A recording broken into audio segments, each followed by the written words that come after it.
After a heated argument, my in-laws decided I no longer existed. No calls, no texts, even my husband played along. When I asked him why, he shrugged, "They'll come around." Instead, I booked a one-way flight. When they finally noticed I was gone, it was too late. I gave my in-laws 6 years of my life. 6 years of biting my tongue, playing nice, and putting up with their passive-aggressive jabs.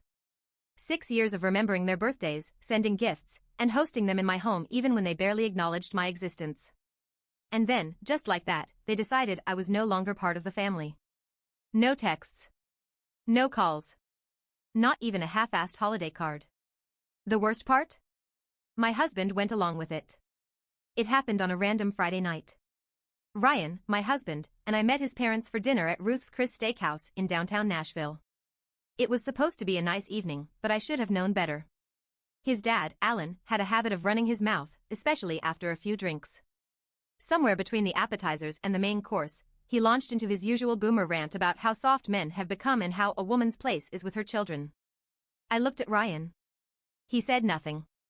So, I laughed. "Well," I said, swirling my wine glass, "if you'd like to pay all our bills, I'd be happy to stay home." Silence. Alan set down his fork. His face turned red. His mom, Patricia, sighed like I had just embarrassed the entire family. "You're so damn disrespectful," Alan growled. "You don't appreciate what this family does for you." I blinked. "What exactly have you done for me?" Ryan grabbed my thigh under the table. "A warning." "Shut up." I yanked my leg away. I was done playing nice. "You live in our house," Alan continued, ignoring my question. "You should show some gratitude." "Our house?" "Ryan and I bought our home together. With our money." Alan hadn't contributed a dime. But in his mind, because Ryan was his son, it was his legacy. And I was just there. A placeholder. I dropped my napkin on my plate and stood up. "If you don't want me here, that's fine." I walked out of the restaurant. Ryan didn't follow. At first, I thought they'd cool off.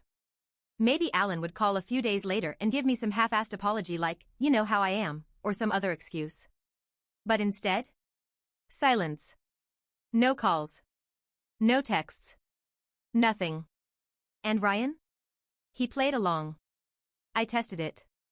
I didn't text his sister Maddie on her birthday. No response. I didn't send a card when his cousin had a baby. No acknowledgement.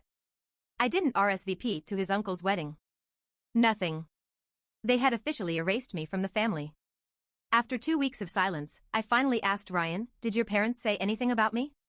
He didn't even look up from his phone. No. He shrugged. "They'll come around." That was it. That was his response. Like this was a game. Like I was overreacting. That night, I lay awake staring at the ceiling, feeling like a guest in my own home. My in-laws had cut me off. And Ryan let them. So, I made a decision. The next morning, I stopped trying. I stopped texting first. I stopped pretending to be okay.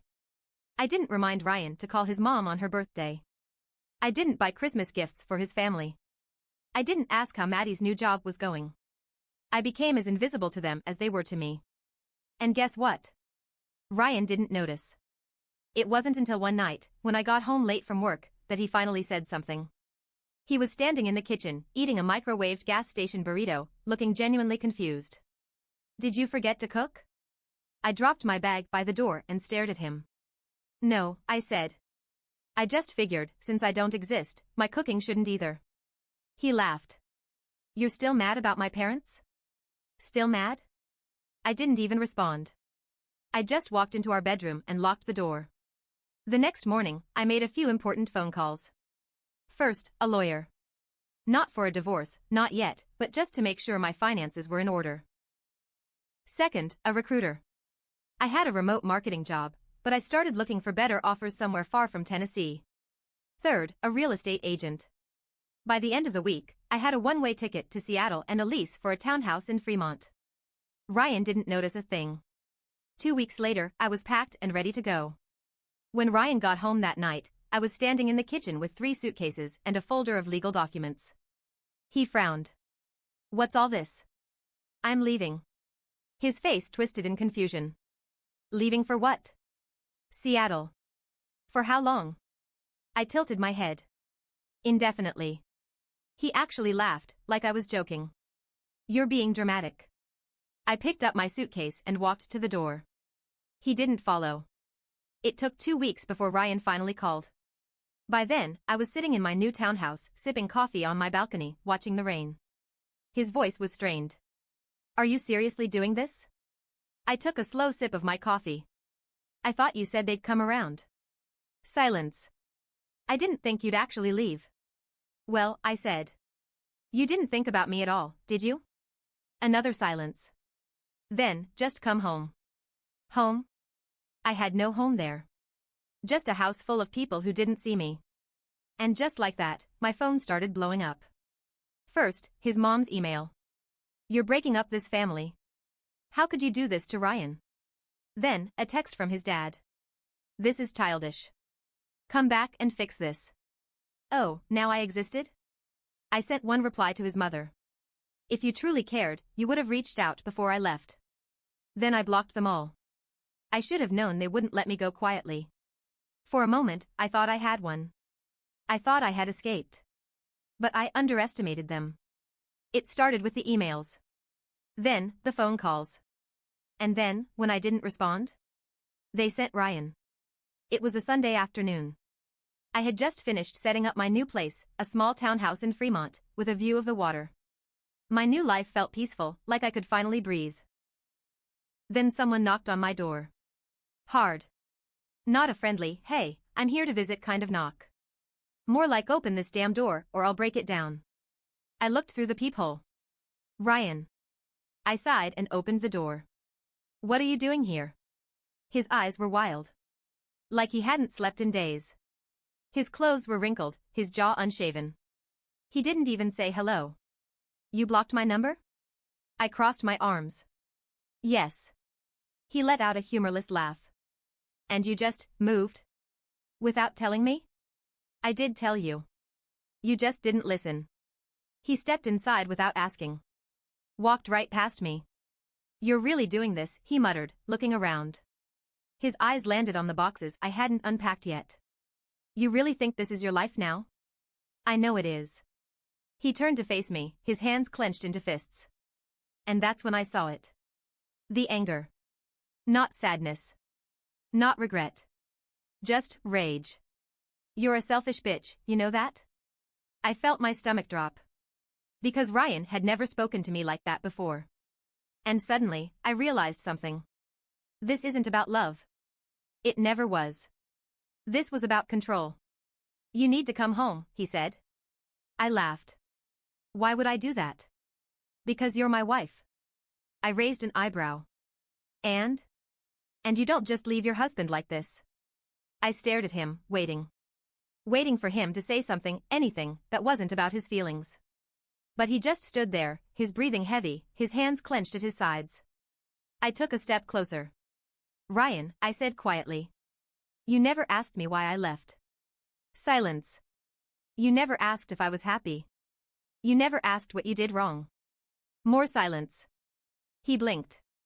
Opened his mouth. Closed it. Because deep down, he knew the answer. I did everything right, he finally muttered. And that's when I saw it. The truth. Ryan thought he was a good husband because he never cheated. Because he worked a steady job. Because he didn't hit me. But he never chose me. And now, he couldn't understand why I didn't want to choose him either. You know, Ryan said, rubbing his jaw. My dad said you'd do this. I froze. What? He told me you'd pull some crazy feminist stunt one day. That you'd leave. I felt cold all over. Oh, and get this, Ryan continued, smirking now. He told me not to worry. That you'd come crawling back once you realized you couldn't handle the real world alone. I sucked in a slow breath. There it was. The real reason he came. Not for me. Not for our marriage. For his ego. For his father's approval. Alan had told him to wait it out. That I'd fail. That I'd come crawling back, humiliated. And Ryan? He wanted to watch it happen. I clenched my jaw. You need to leave. He shook his head. You're making a mistake. No, Ryan. I stepped forward, looking him dead in the eye. The mistake was ever believing you gave a damn about me. He stared at me for a long moment. Then he did the one thing I wasn't expecting. He smirked. And then he said, you should check your bank account. After Ryan left, I grabbed my laptop and logged into my bank. And that's when I saw it. Every shared account was empty. The savings. The emergency fund. Even the joint checking. He had drained everything. All that was left was the money in my personal account, which, thankfully, I had moved weeks ago. But that wasn't the worst part. The worst part was the pending transaction. A wire transfer to Alan's account. For almost $40,000. My money. Gone. I sat there, staring at the screen, my heart pounding. I could feel the rage building inside me. He thought he could ruin me. He thought I would come crawling back. He thought I needed him. He was so sure I would fail. But Ryan forgot one thing. I was invisible to him for years. And now? That meant he had no idea what I was truly capable of. Ryan thought he won. I stared at the nearly empty bank account on my screen, my pulse pounding in my ears. $40,000. Gone. Transferred straight into Alan's account. He actually did it. He actually thought he could drain me dry and walk away. And for a second, I almost let the panic take over. But then I realized something. Ryan didn't know everything. And that? That was his mistake. I grabbed my phone and dialed the number I never thought I'd use. My lawyer. Hey, it's me, I said. We have a problem. And just like that, the real fight began.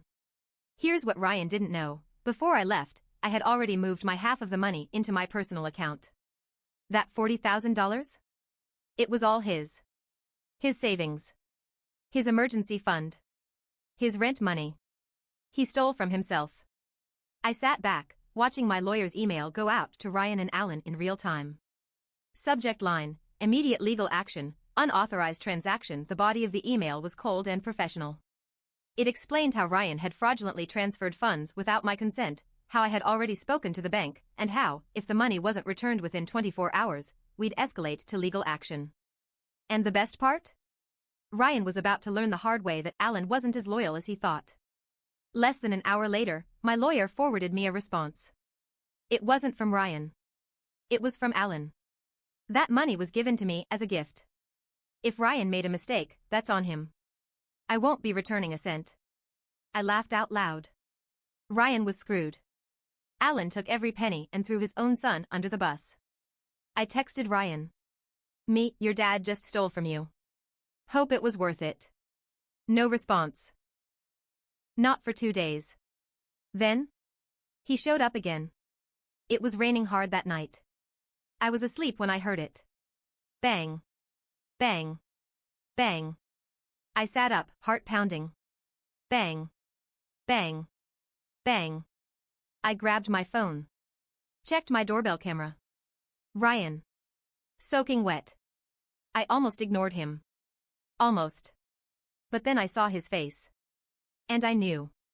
He had nothing left. I opened the door just enough to look at him. He looked wild, like he hadn't slept or eaten in days. You need to go, I said. I don't have anywhere to go, he muttered. I leaned against the doorframe. Not my problem. His hands shook.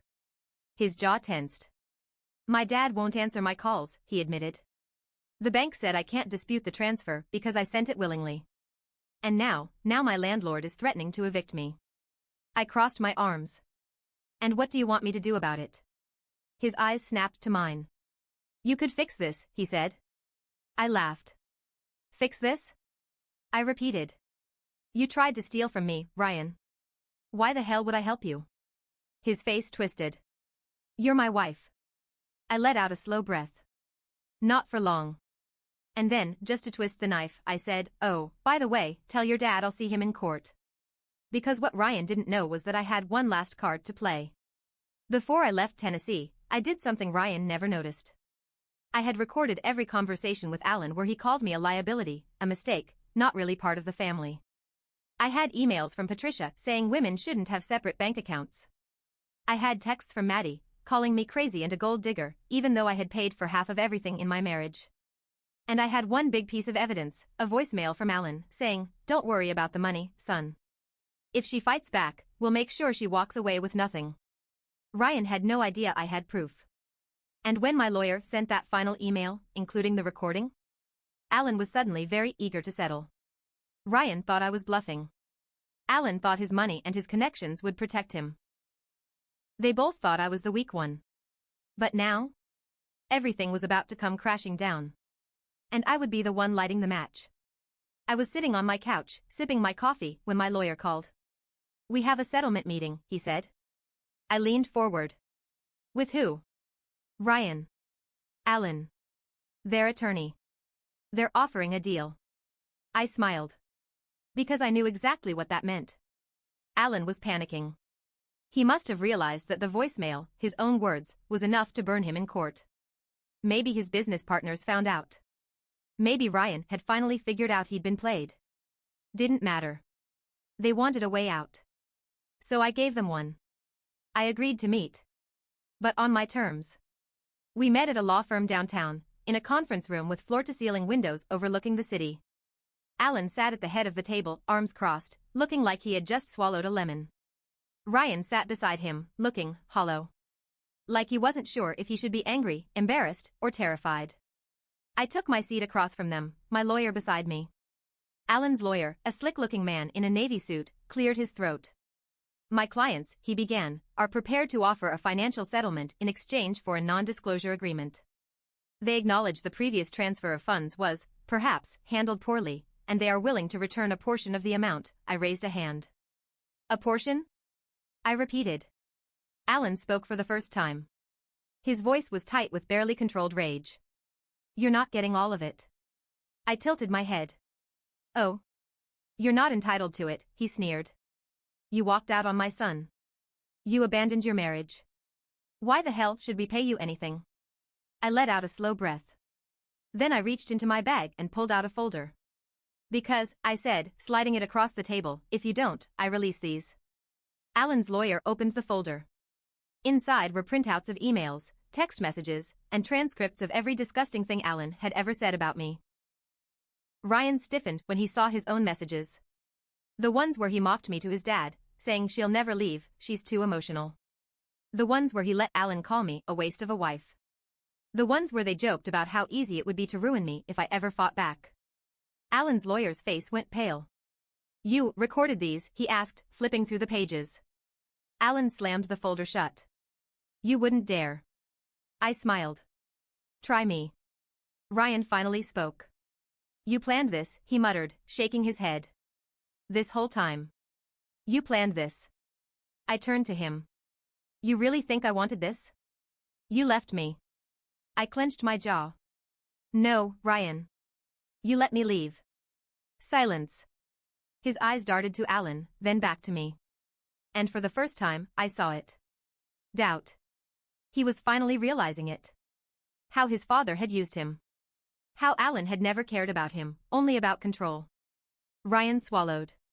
"You want to destroy my family." "No," I said, standing up. "Your family destroyed itself." I grabbed my bag. "Now, you can either sign the agreement and give me what I'm owed, or you can watch me drag your entire family through the mud." Alan glared at me. But he knew he had lost. They signed. I got every penny back. Plus, a lump sum for damages, in exchange for not releasing the evidence publicly. Ryan left the firm without saying a word to me. He didn't even look back. Alan? Well, Alan had bigger problems. Because 2 days later, his company fired him after someone leaked those messages anyway. Not me. But someone. Maybe Maddie. Maybe one of Alan's friends. Maybe karma. Either way, he lost his job, his reputation, and his power. Ryan? He tried calling me once. Left a voicemail. I don't know what to do anymore. I never called back. I spent 6 years trying to earn my place in that family. Turns out, the best thing I ever did was walk away. Because now, I exist on my own terms. And they don't exist to me at all.